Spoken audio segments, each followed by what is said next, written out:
Magandang gabi, Asher. Anong kaso ang planong isampa ni Senador Estrada sa dating DPWH official?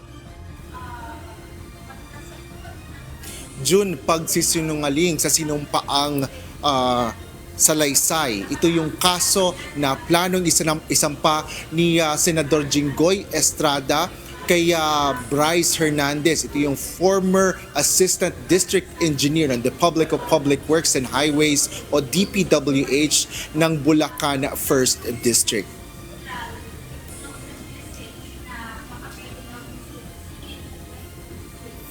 Hindi maitago ni Senador Jinggoy Estrada ang kanyang galit sa mga naging pahayag ni Bryce Hernandez kaugnay sa pagkuha umano niya ng mga kickback sa flood control projects. Ayon kay Senador Estrada, puro kasinungalingan ang mga sinabi ni Hernandez sa pagharap nito sa House Infracom kanina. Naggalit talaga ako, talaga napamura ako, napakasinungaling nitong taong to. Because first of all, hindi ko siya kilala and I have never met that guy. Just common sense. Will you think I will be actively participating in this investigation na nandun siya, nakilala ko siya, nagbibigay siya ng pera sa akin? That's common sense. I should have abstained from this hearing.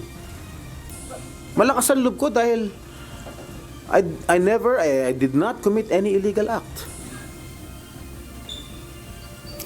Kaugnay ng pahayag ng dating opisyal ng DPWH, marinitong itinanggi ng senador at isaanyang kasinungalingan ang pagbaba umano nito ng proyekto. Sinabi rin ni Senador Jinggoy na maaaring ginagantihan lang siya nito dahil sa mga nangyari kahapon sa pagdinig ng Senate Blue Ribbon Committee. Si Senador Estrada ang nag-cite in contempt kay Hernandez at naglabas ng ilang ebidensya na nagkakasino ito at gumagamit ng ibang pangalan. I really do not know what his evil intentions are.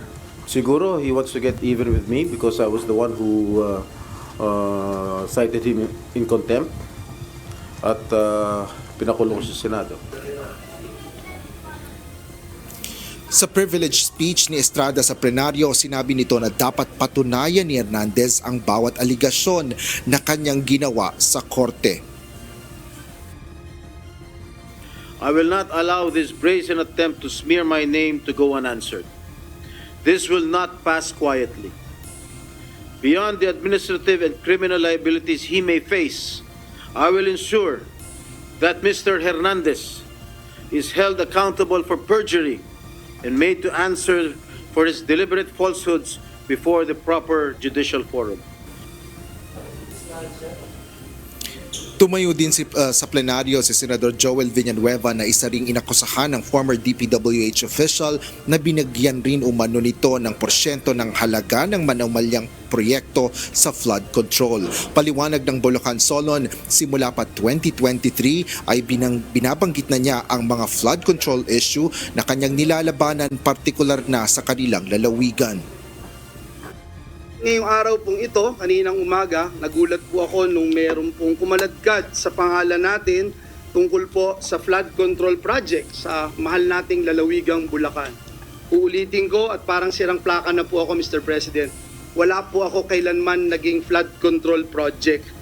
Hindi ko po sasabihin na I categorically deny this accusation. Dahil po may resibo po tayo. Meron po pwedeng i-verifika kung bakit ito nangyayari. Inihayag naman ni Senador Joel kung bakit lumabas ang kanilang pangalan sa mga isinasangkot sa anomalya.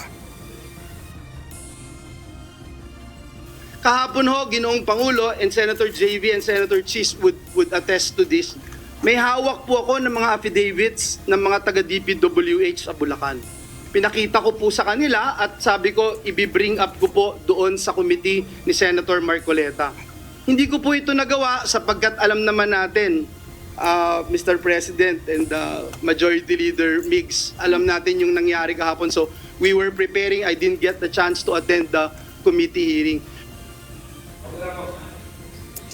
Ayon pa kay Senador Villanueva, ganito rin anya ang ginawa sa kanila nang labanan nila ang People's Initiative 2 taon na ang nakararaan, kung saan scripted anya lahat at pinakokontempt kahit walang ebidensya.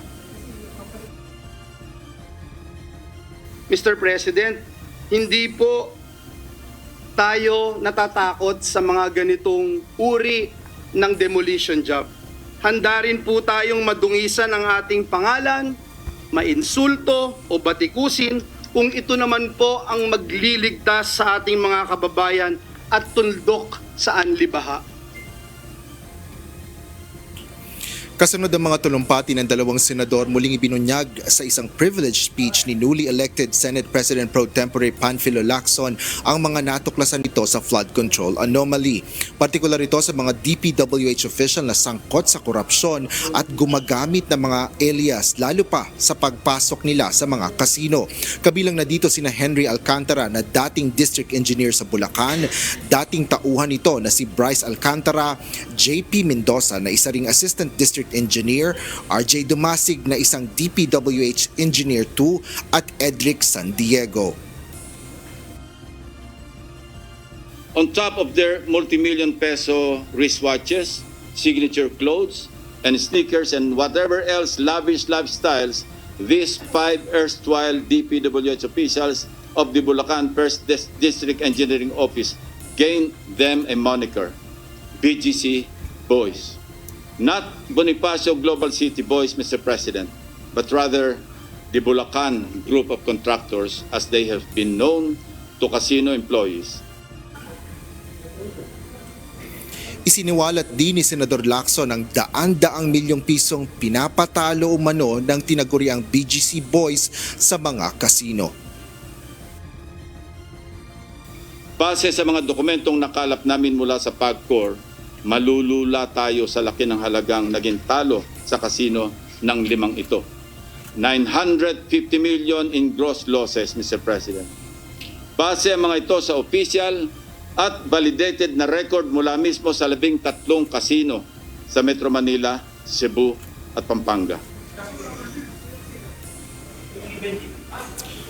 June, kaugnay ng mga paglabag ng mga nabanggit na DPWH officials ay inirekomenda ni Senador Lacson ang agarang pagsasampa ng kaukulang kasong administratibo laban sa mga ito. Kabilang na dyan yung grave misconduct, serious dishonesty, gross neglect of duty, conduct prejudicial at iba pang paglabag sa Code of Conduct and Ethical Standards for Public Officials and Employees. Hinihimok din ng Senador ang Anti-Money Laundering Council o AMLC na agad na ipa-freeze ang bank accounts ng mga naturang DPWH mga dating DPWH officials at pagsasampa sa kanila ng mga kakulang kaso. Yan ang latest dito sa Senado. Balik sa iyo, June.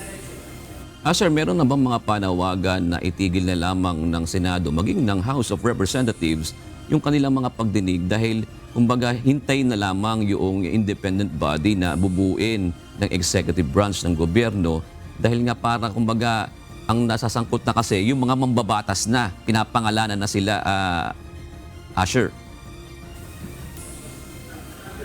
Yes, June, hindi naman lingid sa kaalaman ng mga senador. Itong mga panawagan na dati pa nga sinasabi ng ibang mga grupo, maging ng mga miyembro ng Senado, ang kaugnay sa pagsasagawa ng investigasyon ng independent body at hindi ng dalawang kapulungan ng Kongreso na sila nga rin yung nasasangkot dito sa mga anomalya sa flood control projects. Ngunit sa plenaryo kanina, binigyan din yan ni Senate President Vicente Tito Soto III na ang kanilang ginagawa ay in aid of legislation. June. O kasi nga may mga nagsasabi nga na halimbawa yung resource person panunumpain, di ba? Maaring magamit yun sa kanya sa mga susunod na pagdinig o sa independent body na itatanggi niya yun dahil sinasabi ng iba dyan, maaaring sabihin na napilitan siya, natakot siya doon sa oras na yun na sila ginigisa na ng mga mambabatas. Yes, June. Kaya naman bukod sa kanilang ginagawang investigasyon na magpapatuloy pa rin sa ilalim yan ng bagong chairmanship ng Blue Ribbon Committee sa ilalim ni Senate President Pro Tempore Panfilo Ping Lacson, ay isasagawa pa rin nila yung kanilang mga pagdinig dito sa Senado, again in aid of legislation o para nga makapagkomenda at makabuo ng mga batas o ng amyenda na kailangan gawin para nga malabanan ang mga ganitong katilaan.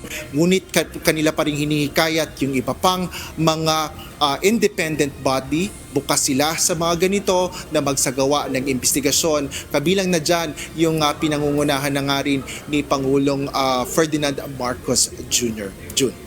Nagsabi ba si Senators Estrada at Villanueva na lalahok pa rin sila sa mga pagdinig na yan?